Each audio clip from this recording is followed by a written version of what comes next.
Okay, what is up there YouTube? This is J-Man Time, and today I have a video on top 5 rare Italian tanks that were badly needed during the Second World War, or at least the early part of World War II, when Italy actually had a chance to prove itself to its Axis allies. Now, during the early years of World War II, and during World War II as a whole, the Italian tank arm was pretty outdated, or in some cases fielded a variety of either poorly designed or mediocre light and medium tanks during the course of the battles of North Africa and the other fronts that the Italians served on. For example, the Italian invasion of Greece and Yugoslavia, or the Italian invasion of France in 1940. So here are some of the rare prototype tanks that were designed for the Italian army either before or during the early years of World War II, but were never adopted for a variety of different reasons. And these tanks weren't actually going to win Italy the war because the Axis largely lost due to a lack of fuel, but these tanks would have at least given the Italians a better chance of defending their overseas territories and their own territory during the early years of the war up until Italy's eventual surrender in 1943. And the first tank on the list is number 5, the Assaulto L5 tank kit from 1936. And this was actually a light tank prototype or a upgrade package for the existing L3 series of tank kits, also known as the L333, the L335, and the L338 series of tank kits that had already been serving in the Italian army. The main armament of these tank kits were either one 37mm Vickers-Turney L26 gun, or they were armed with two 6.5mm machine guns. The secondary armament was one 13.2mm Breda Model 31 machine gun, and the armor thickness was increased to 8.5 to 13.5 millimeters. The speed was 42 kilometers per hour, or roughly 30 miles per hour, and the vehicle had a crew of 2. These were actually based on the previously existing L3 tank kit series, and they were actually a much needed tank kit. Now, the L3 series were good tanks. The main problem is they didn't have a 360-degree turret like most other tank kits being used by the British or the French. What makes the L5 a much better tank is the fact that it had a much more powerful 37mm gun, at least on the first prototype. There were 2 other prototypes, 2 machine gun armed vehicles that had their main gun and the chassis very similar to the Ansaldo M1139 series of medium light tanks that were used early in World War II. The main version of the L5 should have been adopted, but unfortunately this vehicle was abandoned for the L6 light tank. Now, the L6 light tank was a good light tank, but the main problem is that tank's main armament was only a 20mm autocannon, which was good at taking out some of the light tanks and armored cars, but was pretty useless against most of the heavier light tanks and pretty much all British and American medium and heavy tanks that includes cruiser tanks. So the L5 tank kit's 37mm gun was much more powerful, and it could actually penetrate between 15 and 25 millimeters of armor, which is more than what most early British light tanks had during the early part of World War II. There was also another version of this tank that had 2 main guns, a 37mm medium barreled gun and a 37mm Vickers-Turney L40 gun, which was capable of penetrating upwards to 37 millimeters of armor. But neither of these 3 prototypes were ever adopted, and the project was pretty much abandoned by 1938, and later on the Italians would go on to mass produce the L6 light tank, which, like I said, was a good tank, but ultimately that tank had a pretty light armament, and that tank was good, but just wasn't good enough to deal with any of the Allied tanks being used in North Africa, other than some of the light armored cars and tank kits also being used by the British.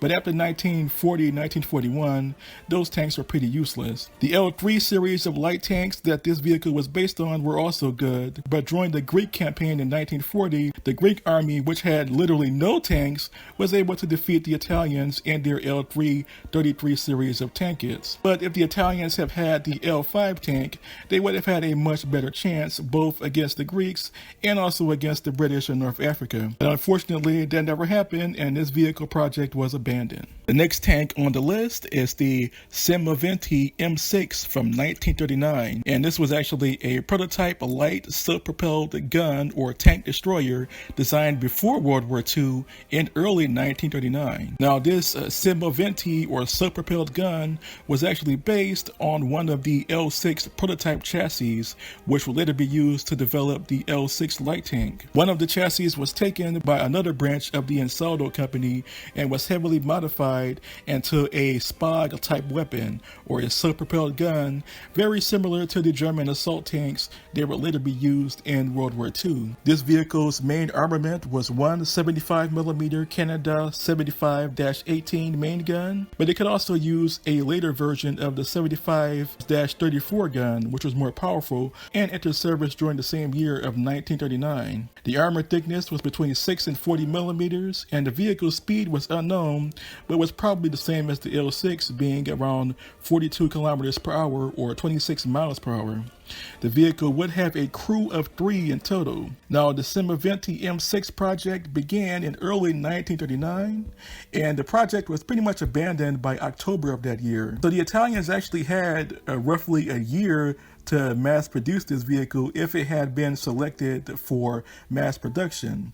But ultimately, the Italians didn't do this. Now, the main reason the Semovente M.5 wasn't adopted was because the Italians were already planning on adopting the Ansaldo M1139 series of medium light tanks, and that vehicle had a 37mm Vickers Turney 40 caliber main gun. And the gun was situated in the chassis, so it was kind of like a light or medium self-propelled gun.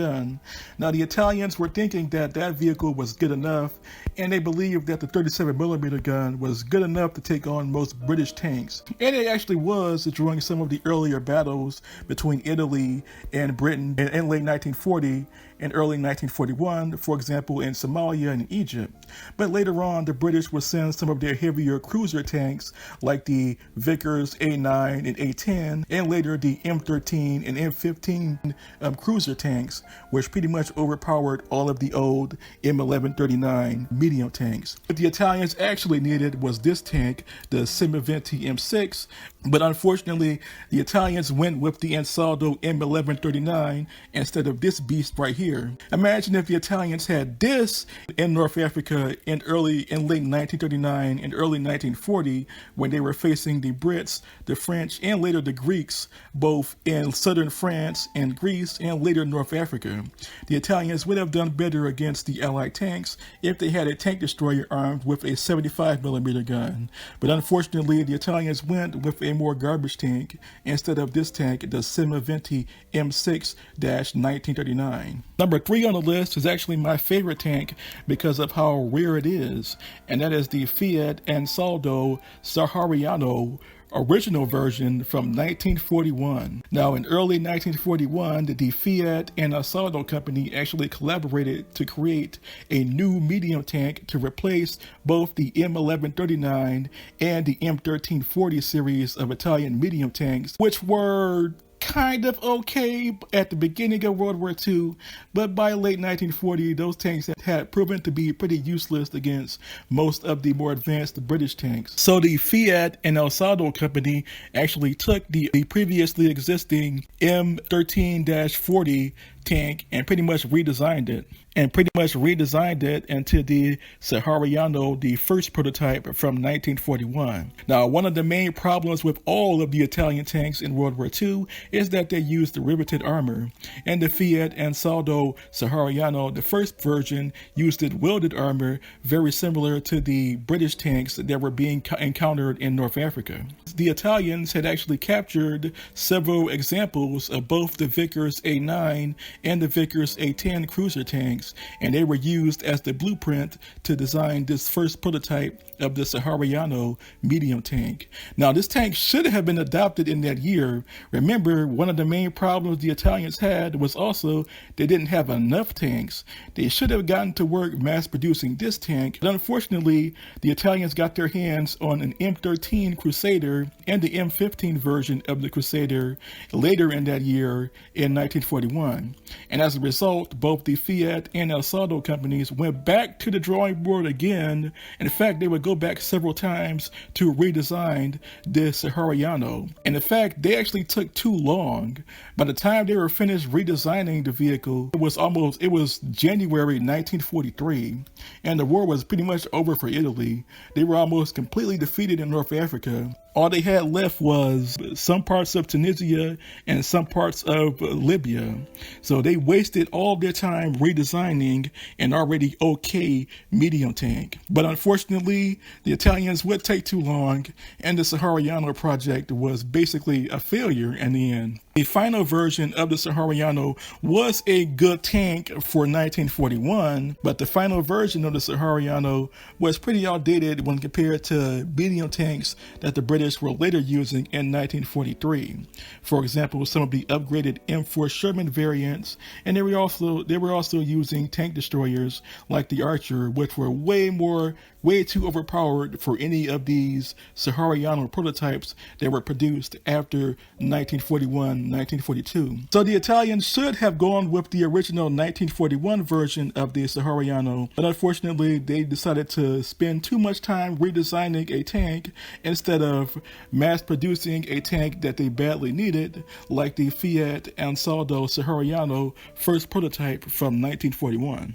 And number 2 on the list, number 2 was actually the most overpowered Italian tank designed during World War II, or at least the largest Italian tank concept designed during the early years of World War II, and a tank that could have been useful, and that is the Fiat-Ansaldo P75, which was a concept or prototype heavy tank from early 1940. Now, this vehicle was actually designed during the same time period as the Ansaldo M.5 41, the prototype medium tank, which would later become one of the standard tanks in the Italian army, both in Italy and later towards the very end of the Battle of North Africa. Its main armament was to be a more powerful 75mm Ansaldo L34 main gun. Its armor thickness was between 14 and 60 millimeters, and it had a speed of 40 kilometers per hour and a crew of about 4 to 5.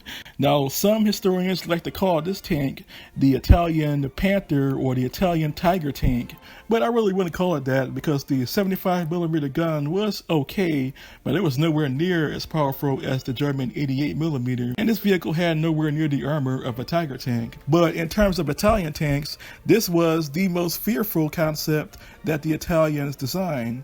Imagine if the Italians had took this tank concept seriously.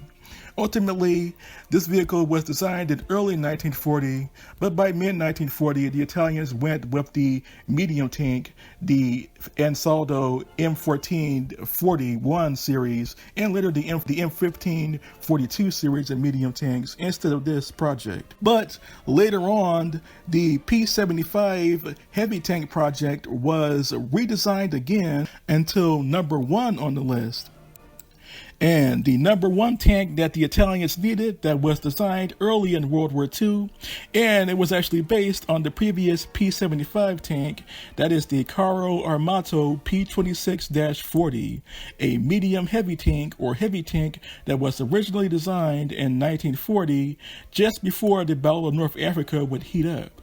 Now, this vehicle had a main armament of 175mm Ansaldo L34 gun, just like the previous P75 tank. Its armor thickness was the same, 14 to 60 millimeters, except this vehicle was scaled down. Its speed was 40 kilometers per hour or 25 miles per hour, and it had a crew of 4. Now, the P2640 is actually what the Italians should have had at the very beginning of World War II, as early as 1939, but the Italians didn't have this vehicle as most of their early tanks were based on imported vehicles like the Vickers medium tanks and also some captured French tanks from the 1940 campaign. But in 1940, the Italians had realized that the British and French, France hadn't been knocked out yet at this point, that the British and the French had some pretty good tanks. So they went to the drawing board and took some of their prototype medium tanks that had not been mass produced in large numbers yet, and later came up with this tank, the P26, which was also based on the P75 heavy tank. This vehicle, the P26, medium tank or heavy tank. It was actually based on the P75 heavy tank and the Ansaldo M13-40 medium tank. So this was pretty much the best of both worlds. You had both the super heavy or the heavy P75 tank and the medium M13-40 medium tank with a much more powerful 75mm gun. Now this project began in 1940, but the Italians took too long to develop this tank. The first prototype was actually finished by the end of that year, 1940, just as Italy was going to war with Greece during the Greco-Italian War. And the project should have been accepted right then and there, but the Italians didn't. And just like the Sahariano, they would redesign this vehicle multiple times, but just like the Sahariano, they would take way too long to come up with a final production model. One of the main problems was the Italians wanted a much faster medium tank, so they wanted a much better engine. Now, even though this vehicle had a speed of 25 miles per hour, that was the final production model from 1943. In 1940, this vehicle was actually much slower, having a speed of between 15 and 19 miles per hour, which the Italians didn't like, and this was largely due to the underpowered engine.